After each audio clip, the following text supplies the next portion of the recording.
a suburb outside of Chicago in America. My parents were divorced when I was a very young kid. I think I was 5. So I lived between 2 homes. I was raised by my mother and my stepfather, who was an immigrant. He came from Germany after World War II, I think. He was considerably older than my mother. I had a great childhood, but actually, because of the app and everything, just thinking about this, I wasn't involved in sport. I was a typical kid. I played outside. I did things in this way. And it wasn't really until I was maybe 12 or 13 years old that I got involved in sport myself in school, but not in an organized way. I got involved in school, after school activities and things like that, because my stepfather at the time didn't believe in paying for sport because he was European, and that's just very not normal. So I grew up loving sport and watching sport on TV, but not really doing anything organized until I was in high school.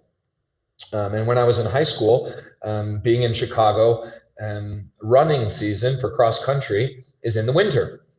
And I don't know if you've ever been to Chicago, but the winter in Chicago is not the time of year that you want to be outside running. I had learned about gymnastics as a winter sport. And so I got involved in gymnastics because I didn't want to run.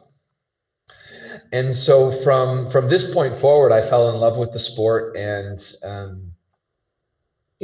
so I had a bit of a different upbringing than a lot of coaches or a lot of athletes who have started from a very young age. I think I did gymnastics when I was 3 at a public center for little kids, but not anything serious. And then again, I started when I was 13 or 14 years old, just because I wanted to get out of the cold.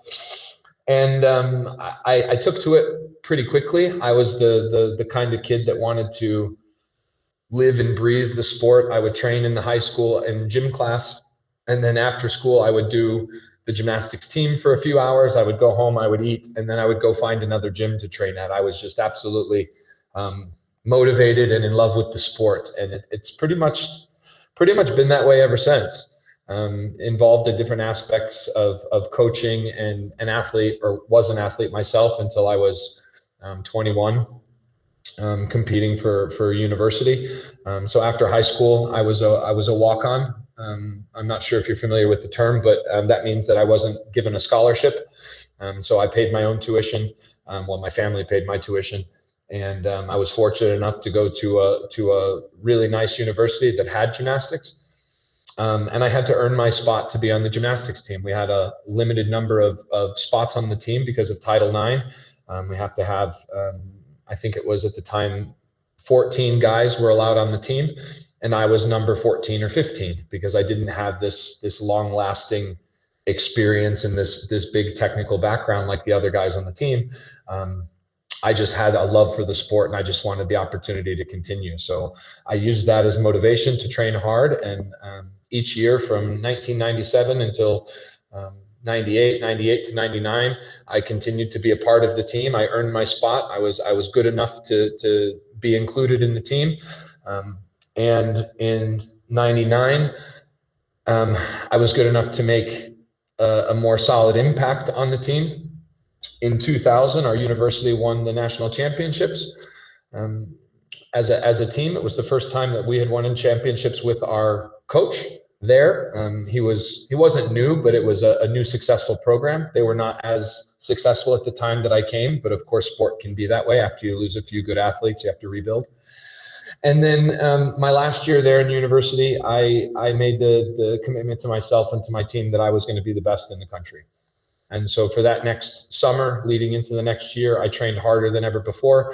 And I created a few new elements on the still rings.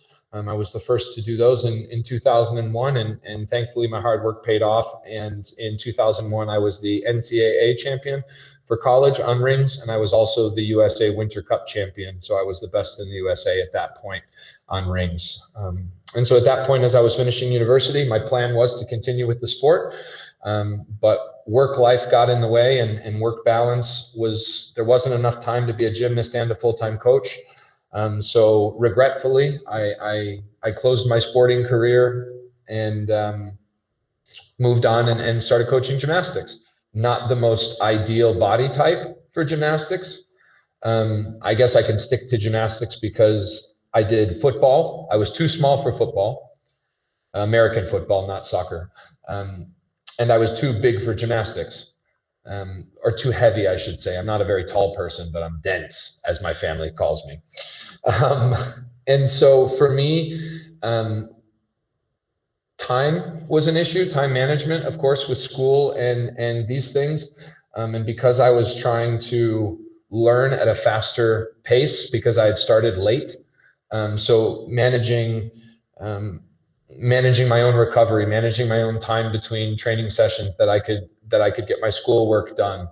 Of course, getting enough sleep to be able to do it again. I was training in my first 2 or 3 years of gymnastics. I was training 5 or 6 hours a day after school.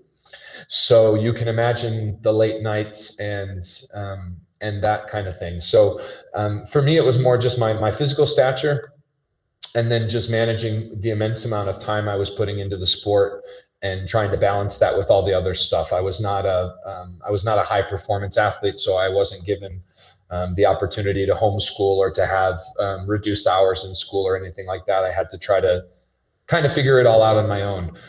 But I was lucky enough to have a family that really supported me and be behind me in anything that I wanted to do, as long as I gave it my all. And I had a coach that was also the same way. He was very motivating and very supportive of, what do you want to learn? How can I help you? Rather than forcing me to do something or wanting me to do something more than I wanted it myself. It's hard to say, because I find myself now as a coach looking back, I think that I'm a pretty strong mental person. I think that I have very good perseverance and dedication to what I do.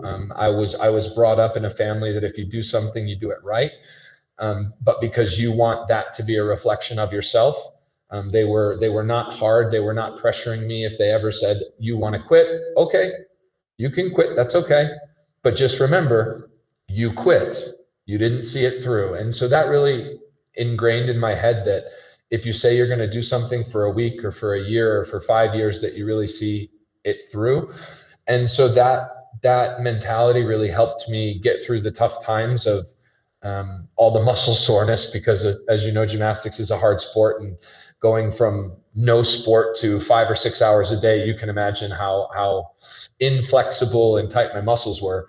But as far as the pressures, I would find that I put more pressure on myself to be successful or to learn a skill more than anybody in my area around me. And I have to say, looking back or knowing the sport environment as we are right now, I was very fortunate to have that situation. I really didn't have any external pressure other than if you're going to do it your best.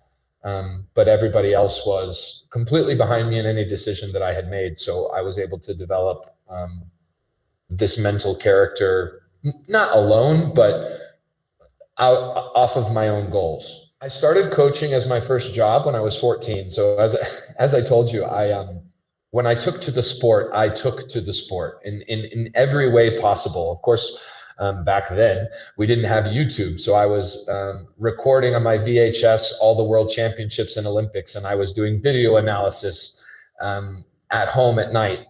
My first job, when I was able to work, I went to a local recreational center and I taught rhythmic gymnastics to 3-year-olds.